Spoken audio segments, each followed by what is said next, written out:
Assalamualaikum warahmatullahi wabarakatuh. Kami dari kelompok 9 akan menjelaskan materi kami yaitu Dinasti Abbasiyah. Sebelumnya perkenalkan, saya Siska Maulida Nur Alfiana sebagai pemateri pertama dan teman saya Dewi Rahayuningsih sebagai pemateri kedua. Langsung saja, Dinasti Abbasiyah. Dinasti Abbasiyah adalah kekhalifahan kedua Islam yang berkuasa di Baghdad. Kekhalifahan ini berkembang pesat dan menjadikan dunia Islam sebagai pusat pengetahuan dunia. Kekhalifahan ini berkuasa setelah merebutnya dari Bani Umayyah dan menundukkan semua wilayahnya kecuali Andalusia. Bani Abbasiyah dirujuk kepada keturunan dari Nabi Muhammad SAW, yaitu pamannya yang bernama Abbas bin Abdul Muthalib. Oleh karena itu, mereka juga termasuk ke dalam Bani Hashim.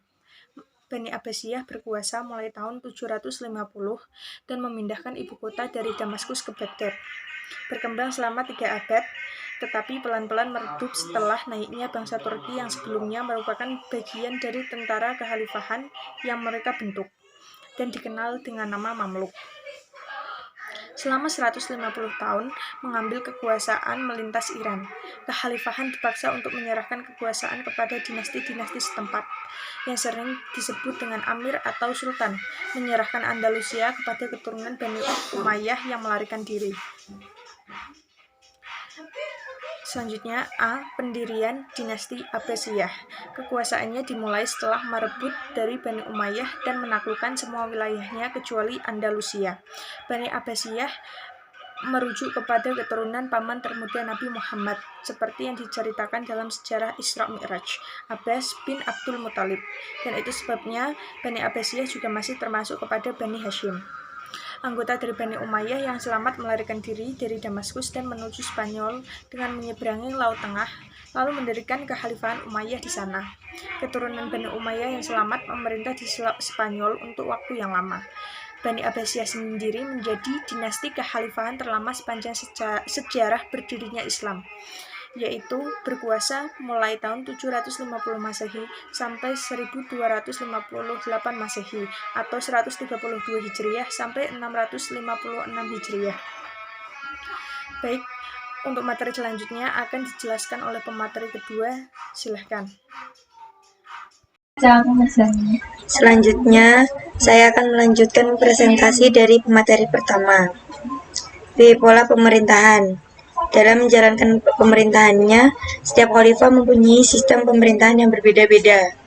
Dalam mengatur sistem pemerintahan, Bani Abbasiyah ini dibantu oleh wazir atau perdana menteri, yang dalam menjalankannya, tugas khalifah dibantu oleh sekretaris negara, sedangkan wazir dibantu oleh menteri departemen. Pada masa Bani Abbasiyah terdiri 5 periode pemerintahan yang memiliki pola pemerintahan yang berbeda. Pada masa Khalifah Al-Mansur, pemerintahan Bani Abbasiyah memindahkan ibu kota serta pusat pemerintahan yang awalnya di Kufah jadi dipindahkan ke Baghdad. C. Ekspansi wilayah. Pada masa Daulah Abbasiyah, luas wilayah kekuasaan Islam semakin bertambah dan Baghdad sebagai pusat pemerintahannya. Perluasan kekuasaan dan pengaruh wilayah kekuasaan Islam amat luas, yaitu meliputi wilayah yang dikuasai oleh Yordania, Palestina, Lebanon, Mesir, Tunisia, Aljazair, Maroko, Spanyol, Afghanistan, dan Pakistan. Daerah tersebut memang belum sepenuhnya berada di wilayah dinasti Umayyah, tapi di masa kekuasaan dinasti Abbasiyah, perluasan daerah dan penyiaran Islam semakin berkembang sehingga meliputi daerah Turki, Armenia, dan sekitar Laut Kaspia. Di peradaban Islam.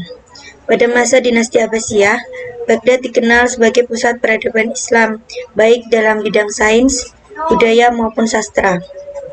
Kemajuan peradaban ini menghadirkan Baghdad sebagai kota para intelektual. Tidak hanya orang Arab yang hadir, tapi bangsa Eropa, Persia, Cina, India, serta Afrika turut hadir mengisi atmosfer pengetahuan di sini. Pada masa kekhalifahan Abbasiyah inilah yang dikenal berkembang pesatnya ilmu pengetahuan. Pada masa ini, banyak sekali bermunculan intelektual muslim, baik dalam bidang ilmu pengetahuan maupun ilmu agama. Pada masa Khalifah Abbasiyah, keadaan sosial ekonomi pun berkembang dengan baik, seperti dalam bidang pertanian maupun perdagangan. Masyarakat pada masa itu pun mampu mengatur tatanan hidupnya dengan baik, sehingga dikenal sebagai negeri masyhur dan makmur. Pada masa kerajaan Abbasiyah, kekuasaan Islam bertambah luas. Masyarakat dibagi atas dua kelompok, yaitu khusus dan umum. Kelompok umum meliputi seniman, ulama, fuqaha, pujangga, saudagar, pengusaha, kaum buruh, serta para petani. Sedangkan yang termasuk kelompok khusus terdiri atas khalifah, keluarga khalifah, para bangsawan, dan petugas-petugas negara. Dalam perkembangan ilmu pengetahuan, para khalifah banyak mendukung perkembangan tersebut. Terlihat dari banyaknya buku asing yang diterjemahkan ke dalam bahasa Arab dan lahirnya para kaum intelektual. Sekian, terima kasih atas partisipasinya. Telah selesai presentasi kami pada pertemuan ini. Wabillahi taufiq wal hidayah. Wassalamualaikum warahmatullahi wabarakatuh.